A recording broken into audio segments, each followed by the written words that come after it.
Viral modus salah alamat antar makanan, pria nyamar jadi driver ojol, gasak motor sambil bawa keluarga. Beredar di media sosial sebuah video yang memperlihatkan aksi seorang pria diduga driver ojek online, melakukan aksi pencurian sepeda motor di sebuah kos-kosan. Kejadian yang terekam CCTV itu langsung memicu amarah warganet, sebab pria tersebut melakukan aksinya ditemani seorang wanita yang diduga istri serta anaknya. Dalam video yang diunggah oleh pemilik akun TikTok Wulansa 2, diperlihatkan detik-detik pencurian sebuah sepeda motor yang terparkir di depan rumah saat siang hari.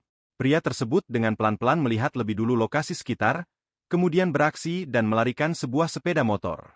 Sementara wanita yang diduga istrinya, menunggu di jalanan dan ikut kabur ketika motor sudah ditaklukkan.